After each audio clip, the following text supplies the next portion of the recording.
আগামী জাতীয় নির্বাচনকে সামনে রেখে চট্টগ্রামের বিভিন্ন সংসদীয় আসন ঘিরে সরব বিএনপির সিনিয়র নেতাদের সন্তানরা নিজ নিজ এলাকায় তৃণমূলের নেতাদের নিয়ে জোর তৎপরতা চালাচ্ছেন তারা। কেউ গেল 15-16 বছর ধরে নেতাকর্মীদের বিরুদ্ধে হওয়া মামলা নিষ্পত্তিতে কাজ করছেন, কেউ আবার বাবার অনুপস্থিতিতে তৃণমূলকে শক্তিশালী করতে কাজ করছেন। পুরনো ধারা ভেঙে রাজনীতিতে গুণগত মান পরিবর্তন আনতে চান সবাই। বিএনপির স্থায়ী কমিটির সদস্য আমির খসরু মাহমুদ চৌধুরী বন্দর পতেঙ্গা মিলে চট্টগ্রাম 11 আসন থেকে সংসদ সদস্য নির্বাচিত হয়ে মন্ত্রীর দায়িত্ব সামলাচ্ছেন পোরখাওয়া এই রাজনীতিক।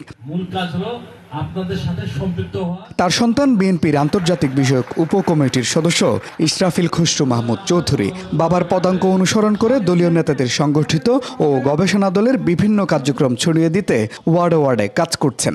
আমাদের মূল কাজ হলো রাজনীতিতে নতুন কিছু আনা, নতুন কিছু সংযুক্ত করা এবং নতুনভাবে মানুষের স্বপ্ন দেখা। বিশেষ করে আমরা যারা রাজনৈতিক পরিবারের সন্তান, আমাদের কিন্তু মানুষের প্রতি রেসপন্সিবিলিটি আছে, কারণ এই দেশটা কিন্তু আমাদেরকে সব কিছু দিয়েছে। চট্টগ্রামের আরেক বর্ষিয়ানো রাজনীতিক বীর মুক্তিযোদ্ধা আব্দুল্লাহ আল নোমান মৃত্যুর আগ পর্যন্ত তিনি সামলেছেন বিএনপির ভাইস চেয়ারম্যানের পদ। 1991 ও 2001-এর নির্বাচনে জয়ী হয়েছেন কোতোয়ালি থেকে। বিশ্বমানের থার্মিক্স রড, সালাম স্টিল থার্মিক্স, দেশের একমাত্র থার্মিক্স রড।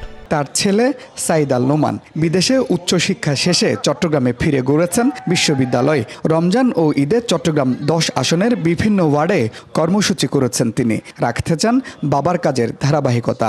আমার পরিকল্পনার কাজ আমি বহু আগে থেকে শুরু করে দিয়েছি। আমি মানুষের সাথে ছিলাম, চট্টগ্রামেই আছি, চট্টগ্রামেই 20 বছর ধরে প্রতিষ্ঠান করছি এবং এখানেই থাকবো। মানুষ সিদ্ধান্ত নেবে আমাকে তারা কোথায় দেখতে চায়। বিএনপির আরেক ভাইস চেয়ারম্যান মীর মোহাম্মদ নাসির উদ্দিন মেয়রের পাশাপাশি হয়েছিলেন মন্ত্রীও। তার ছেলে মীর মোহাম্মদ হেলাল উদ্দিন বিএনপির চট্টগ্রাম বিভাগের সহ সাংগঠনিক সম্পাদক হিসেবে দায়িত্ব পালন করছেন।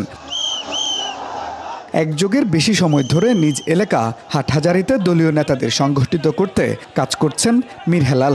প্রতিটি প্রোগ্রাম আমি রাজপথে করেছি এবং ব্যাপক পরিমাণ লোক সমাবেশ হয়েছে। এখনও একই ধারাবাহিকতা আমি কাজ করে যাচ্ছি।